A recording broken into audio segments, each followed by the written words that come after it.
Hey everybody, welcome back to another episode of the Music Den. I'm your host Armando Venditti. Hoping you guys are having a good day. It is Saturday. It is a beautiful day here in Edmonton, Alberta. Although cold for me, I'm always cold. Perfect time to do another video. I'm joined by Mr. Andrew Cox. How you doing, Andrew?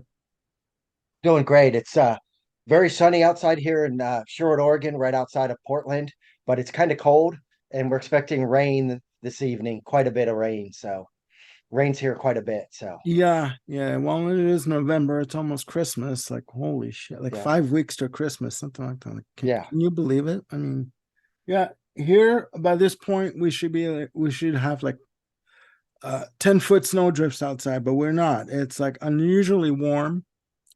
So by next week, we're going to be in blizzard weather. So I'm looking forward to that. I'm not really. I'm not really. Okay, ladies and gentlemen, we're going to have some fun with this video today. Andrew is a big Pat Metheny fan, as am I. Um, so we decided to do our top three album picks. Now, anyone who knows Pat Metheny, fantastic jazz fusion guitarist, has worked with people such as Jaco Pastorius, Joni Mitchell, just to name two.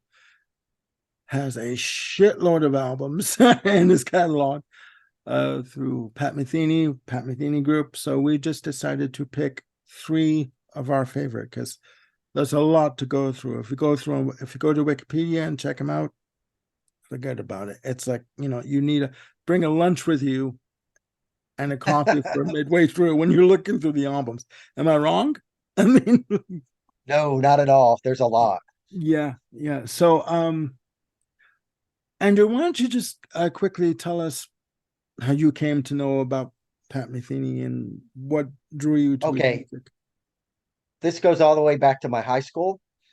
I was taking an environmental science kind of geology class, Yeah. and we were watching a PBS documentary, a series, and Pat Metheny was the background music for the documentary.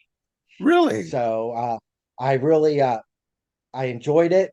So I'm like, I'm gonna go out and buy the album. So I went out and bought an album, and I was hooked from the beginning. Uh, I don't think there's a bad record in his catalog. There's some I prefer more than others, but he doesn't have a bad record in the catalog No, at all. no, no.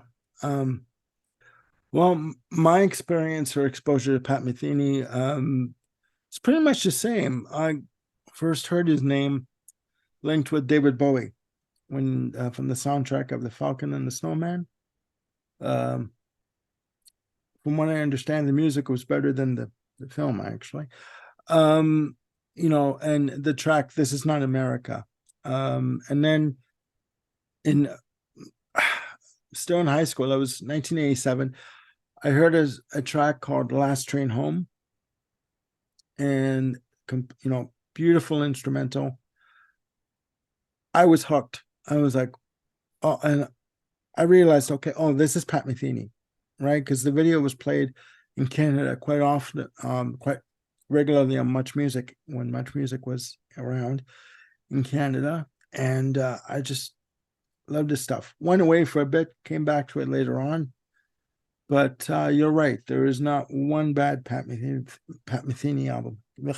Only two coffees today, guys, and I'm still screwing up. So we're gonna have fun with this, okay? But yeah, no, there was not one bad Pat Metheny album in the bunch, like really. Yeah. And he is quite prolific. His most recent album is this one here. I'll show it to you quickly. And this is Dreambox, released on his own imprint, Modern Records. Guys, I quickly want to thank everybody who has watched that video for the Dreambox review.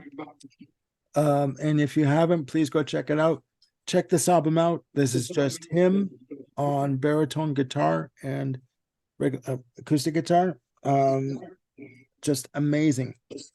Um, he's been quite prolific It's a over the great years. album. I go to it all the time at my work. It's because it's just mellow enough that I can get my work done and Yeah, not get distracted. yeah, he can put you in a mood just like unreal, unreal. So, ladies and gentlemen, what we are going to do again is we're going to go through our top three Pat Metheny albums. And just because an album is ranked at number three does not mean we don't like it any less. It's just, when you do these lists, even if it's a top three list, it's kind of difficult to, something has got to go to number three, right? So, no, please, no negative comments in the comments down there below for this list. But I'm going to hand it off to Andrew, and he's going to give us his number three. Number three. Get it here. Number three is this one here, Song X. Ah, cool. Love that album. The first time I heard it, I thought it was total chaos because it just starts off that way and it continues through a lot of the album. That's why I like it. I also am a huge Ornette Coleman fan. So I thought, the good part about this album is he doesn't overshadow the other players, which is really good. Yeah. So you can hear everyone performing in the music. This came out in 1986. It was recorded in only 3 days. They practiced for a while, but they only recorded in 3 days, December 12th through the 14th Mhm. of 1985. It was done at the Power Station, New York. It's on Geffen Records. It's a total free jazz album. One of my favorite critics, Robert Christgau, said that he deemed it Coleman's best album of underrated jazz since the early 70s. Uh, it's a remarkable union of, I think, of old jazz and new jazz. It was number 9 on the charts. It has a killer band. Pat Metheny on guitar, Ornette Coleman on violin and alto sax. Charlie Hayden was on it, incredible double bass player. Perfect. Jack DeJohnette played drums. Coleman's son, Donardo, played drums and percussion. I enjoyed side one better than side two, but I do like side two. And that's why I considered it number three because I go to it all the time. If I want a chaos album, this is great. Just the playing is it's off the wall Mm-hmm. But chaos in a good way. in a good way. Yeah. Yeah. It actually scared my mom when I first played it because she goes, "What the heck is this?" Okay. Well, that's cool. That's cool. Yeah, no, Yeah. I gotta check that album out. That's just it. It's like there's so much material out there Yeah. from Pat Metheny. And I mean, just to let everyone know, he's recorded for a little bit of background. He released his debut album, Bright Size Life, in 1976 on the ECM label. And he is recorded for ECM, Geffen, Nonesuch, Warner Brothers. He has been all over the place, all over the map musically in terms of whatever he's wanted to do and whoever he's wanted to do it with, record with. It's amazing. Good choice. Good choice. My number three, we must carry on, ladies and gentlemen. My number three is One Quiet Night. Released on Warner Brothers in 2003. This album, from the information I got through Wikipedia, started out in 2001. Sorry. Beautiful album, 13 tracks, lengthy album, like over 60 minutes. It's just him and baritone guitar, right? And even from the album cover, it's like, there's it's a blurred cover shot, but there's a lone figure walking into the camera, towards the camera, and it's a blurred shot. All you see is street lights, wet streets, and the rain coming down, rain or sleet. So it creates a kind of a mood even when you look at the album cover. And again, 13 songs. Every track is fantastic, and it's very very calming. There's a lot of space on the album. The standouts for me is his version of Don't Know Why, from Nora Jones. you know, he does a version of that. Other songs of note are, Ferry Cross the Mercy, you know, good track. And he also does a version of Last Train Home from Still Life Talking, but it's done in such a way that you can't even tell it's the same track. You know what I mean? But to me, this is very much a fall album. You know what I mean? Like sit there in front of a fire with a drink, or I drink coffee, so I don't drink anything, no alcohol, but a nice cup of coffee or a tea, and just sit there and warm up, and you have this playing, and you don't even need the lights on. You just have the stereo on, you get the light coming off the stereo, off the components, and that is what's lighting the room for you. And you just sort of sit back, close your eyes, and you're taken away on a journey with this album. So um that's my number 3, One Quiet Night. So, back over to you. All right. My number two is this one here. As Tall, Wichita Falls. I was gonna Love this pick that. album. Uh, I like it. Side one is one entire full track, which is great. It's 21 minutes. Uh, it's a collaboration between Lyle Mays and Pat Metheny. Yeah. Uh, Pat acts as the lead guitarist on the album and the bassist also. I like the track September 15th. It's actually a reference to September 15th, 1980, the day that jazz pianist Bill Evans died. Okay. Uh, it has Pat Metheny on it. It has Lyle Mays. It has Nina Vescalan. Can't spell the name. Can't say it.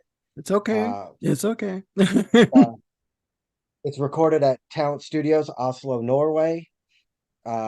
Came out in 1981. Another one on the ECM label.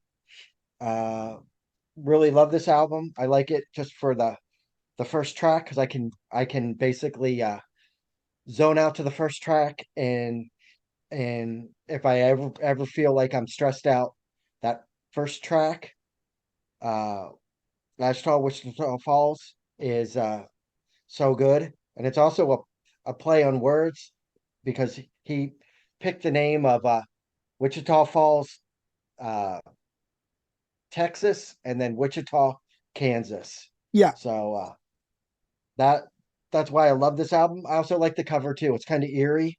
Almost looks like they're going to have a tornado. So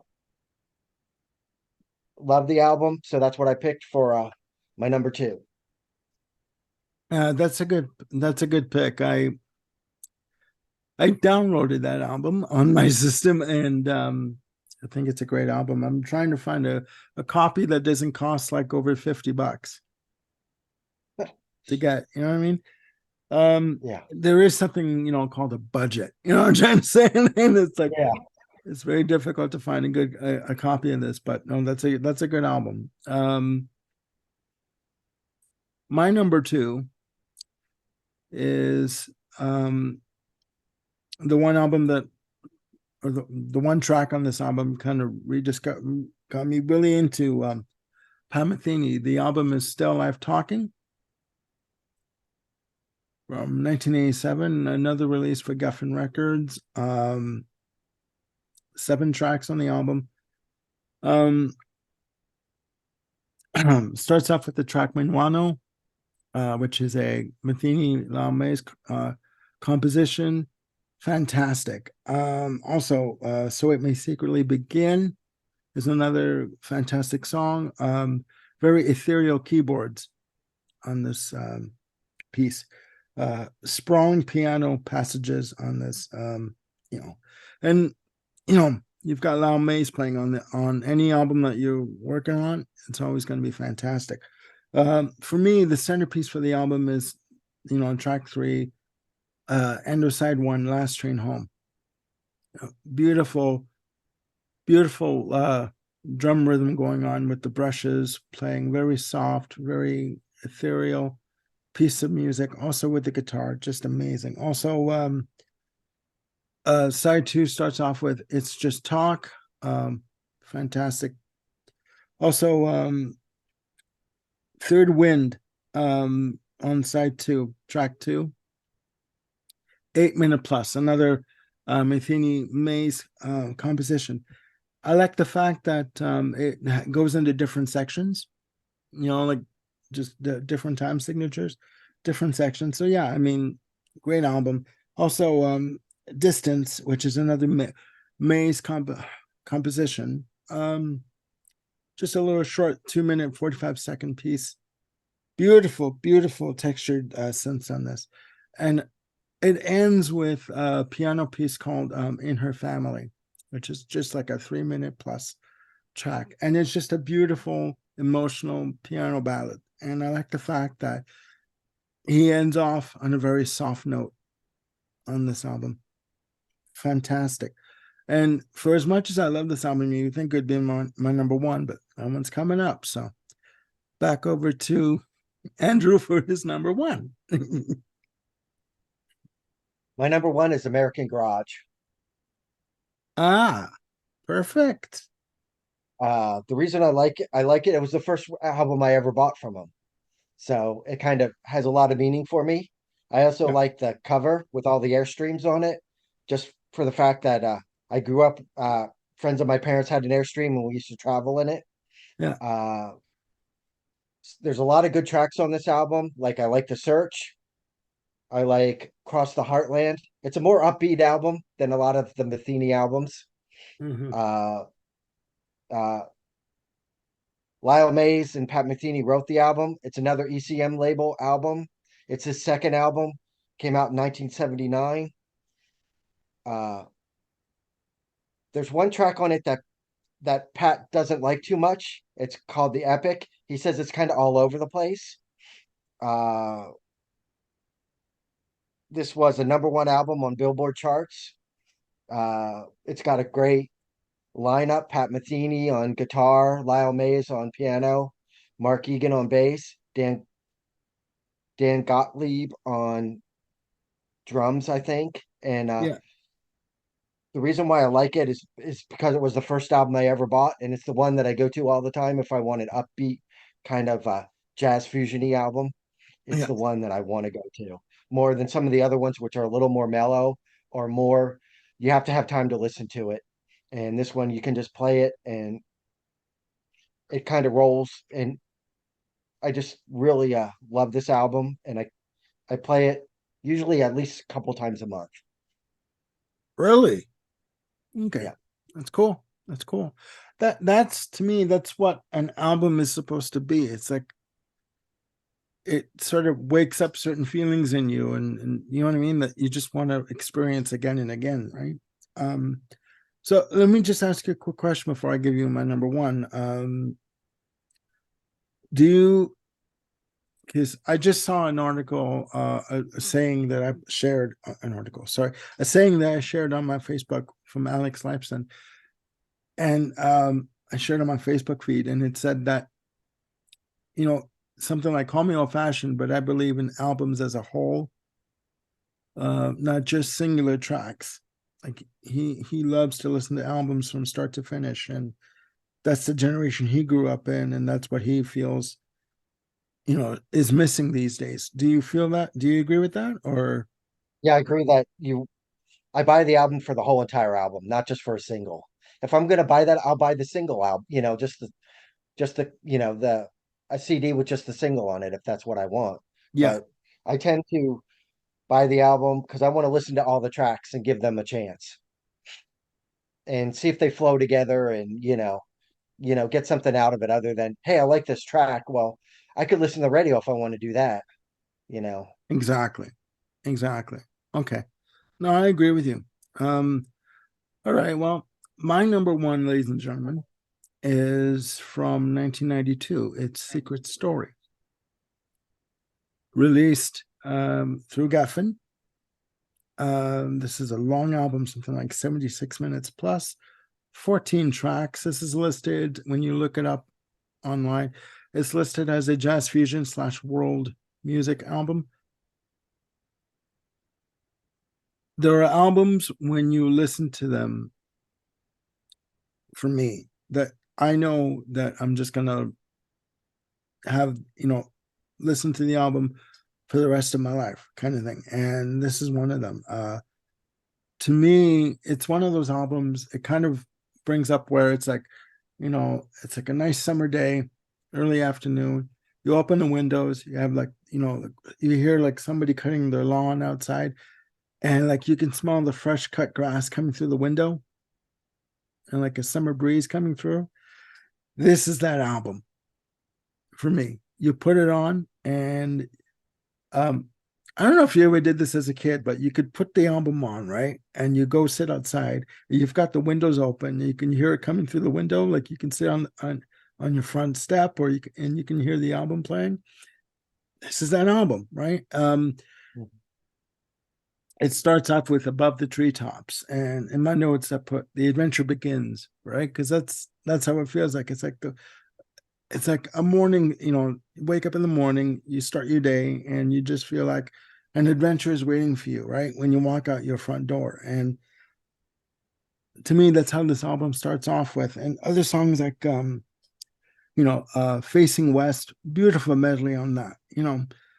Other songs of note. For me, Finding and Believing, funky bass on that track. Heavy, funky, mother-loving bass. I love it.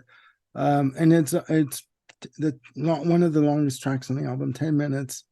And it also has different sections to it, right? So The Longest Summer, beautiful piano on that. Sunlight, another great melody on that track. Almost has orchestral leanings on it on that track, right? Just amazing album. Other songs of note for me on that album are Always and Forever. Really that track has some good symphonic elements to it. Just an amazing album overall. It again, this is an album that you cannot listen to with just one track. Okay.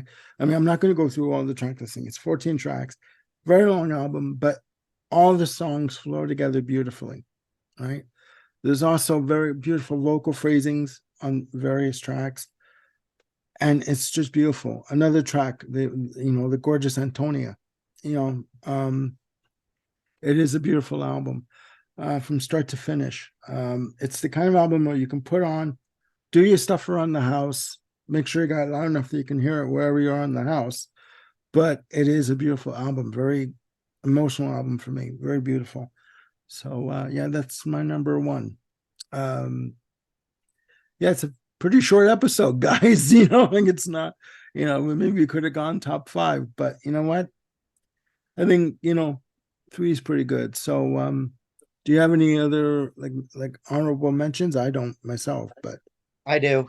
I have cool. This Way's Up.